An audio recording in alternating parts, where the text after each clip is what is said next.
Hello mes cerisettes, j'espère que vous allez bien. On se retrouve pour une nouvelle vidéo et cette fois-ci c'est une vidéo un petit peu coup de gueule je vais dire, qui va donc vous dire les 5 choses que j'entends le plus, qui m'énervent le plus. Je vais y répondre aujourd'hui.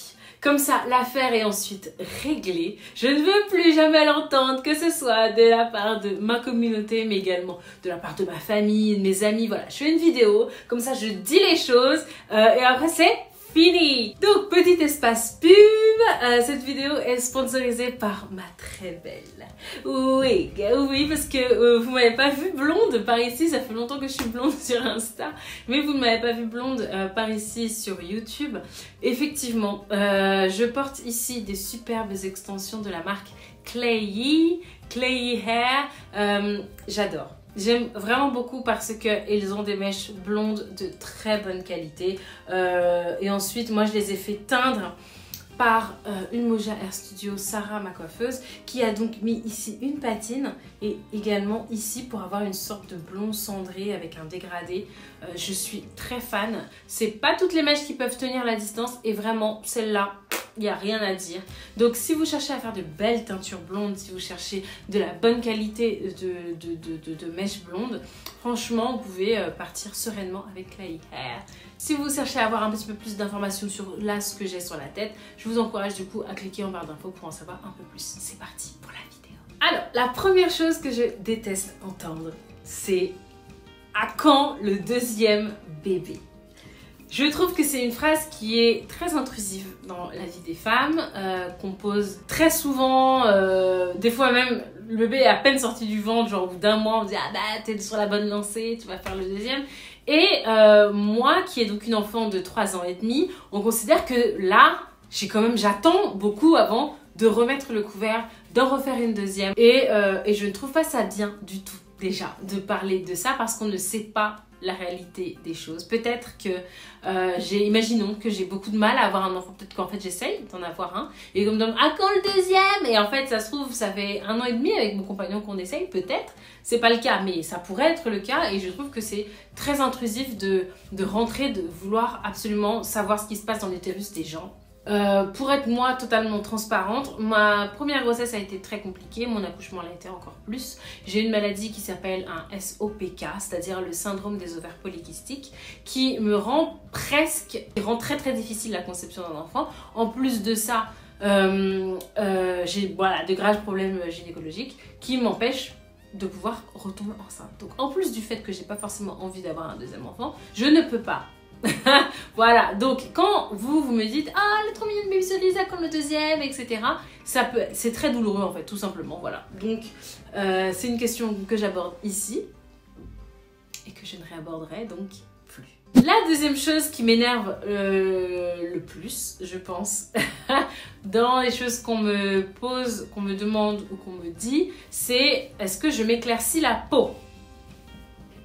Alors, c'est très grave de dire ça aux gens. Je trouve que d'ailleurs c'est symptomatique d'un mal-être.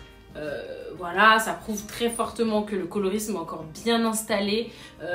Je ne m'éclaircis pas du tout la peau, ce n'est jamais arrivé, ce n'arrivera jamais. C'est mon teint naturel, c'est comme ça que je suis née, que j'ai grandi. Il y a des femmes claires en Afrique, il y a différentes sortes de teintes en Afrique, il faut commencer à l'accepter. Voilà, je suis née comme ça, c'est souvent que je reçois des messages qui me demandent des conseils sur quel produit utiliser pour s'éclaircir la peau, quelle est la crème, ma lotion, mon savon, mes mélanges par rapport à mon soi-disant éclaircissement de la peau. Je ne m'éclaircis pas la peau et je trouve que c'est très grave de le faire et il ne faut pas le faire. Donc ce n'est pas le cas et je ne reviendrai plus sur la question. La troisième chose qui me gave, c'est tu as grossi, tu as maigri. Alors, une femme est faite de haut et de bas en termes de poids. On n'est pas tous égaux face à la balance et je trouve ça très très intrusif d'aller voir, de contacter une personne en lui disant t'as pris du poids, t'as pas pris de poids, comme si c'était quelque chose de mauvais de prendre du poids ou comme si c'était quelque chose de particulièrement bien de perdre du poids. Peut-être que je suis à l'aise avec ma prise de poids, peut-être que je ne le suis pas, peut-être que... Mais dans tous les cas, critiquer le corps de quelqu'un qu'on ne connaît pas, qu'on regarde juste sur internet, c'est pas bien du tout. Et oui, des fois je prends du poids comme tout le monde. Avec le confinement, j'ai pris du poids et je suis très bien comme ça. Et certainement que je maigrirai parce que j'ai envie de maigrir si au final je me sens pas bien comme ça. Mais je pense que c'est quelque chose qui me concerne moi. Et donc c'est compliqué pour moi, je suis une humaine, de recevoir ce genre de messages là constamment, comme si moi j'étais pas déjà moi toute seule dans ma salle de bain en train de me rendre compte que j'ai pris 1 kilo, j'ai pris 6 kilos, j'ai perdu 6 kilos, j'ai perdu 10 kilos. Finalement peu importe, enfin ça ne concerne que moi. Donc voilà, si je vous dis je suis trop contente, j'ai perdu du poids, yay! Je suis trop contente, j'ai gagné du prix du poids, yay! Mais de venir me pister pour me dire ça, c'est fatigant quoi. Le 4e truc, alors tout avec mes cheveux, ah là là, qu'est-ce que je reçois de messages sur ça, mon dieu, sur mes perruques, sur le fait que je porte des perruques, que je portais des tissages à l'époque, que je me défrisais les cheveux, que je me les défrisais pas, etc. Le fait que j'éduque ma fille dans la fierté de ses cheveux et qu'on me dise mais oui mais regarde t'as pas des perruques, etc. Alors, en 2020, on va quand même pas commencer à avoir le même débat éternel sur oui, mais tu portes des cheveux lisses, oui, mais tu portes des perruques, ça veut dire que t'es pas fière de tes cheveux, etc. Sérieusement, en 2020, encore cette même question-là. Oui, je suis fière de mes cheveux, je porte des perruques parce que j'en ai envie lorsque je suis face à la caméra ou face à un appareil photo. Mais sachez que donc ce sont des perruques et que donc quand j'arrête la caméra ou que j'arrête l'appareil photo, j'enlève ces perruques. Et en dessous de ces perruques, figurez-vous que waouh, j'ai mes cheveux naturels et que j'en prends grand soin et que ma fille me voit 98% du temps avec mes cheveux naturels et qu'elle se rend compte donc qu'il y a une grande versatilité aux cheveux noirs et qu'elle a le choix, elle aura le choix de tout faire ce qu'elle veut avec ses cheveux. Elle pourra porter des perruques, elle pourra faire des tresses, elle pourra faire des nattes, elle pourra faire en afro-puff, elle pourra faire tout ce qu'elle veut avec ses cheveux, des teintures, etc. Et que ça ne voudra pas dire que ça la définit. Et moi, mes cheveux, qu'ils soient sous mes perruques, ou que je les arbore en afro, ou que je mette des nattes, ou que je fasse des dreads, ne me définit pas en tant que personne. Donc voilà. Et pour votre info, j'ai fait un big shop le 8 mars. J'ai donc rasé ma tête en entier, j'ai enlevé tous mes cheveux pour repartir à 0 au niveau des soins. Donc voilà, c'était une démarche que je voulais faire par rapport à moi. Je l'ai absolument pas, je vous en ai absolument pas parlé ni sur Insta ni nulle part parce que c'était quelque chose de très personnel. Donc voilà, moi en dessous de mes cheveux, j'ai maintenant, je dirais ça, et encore je les ai recoupés.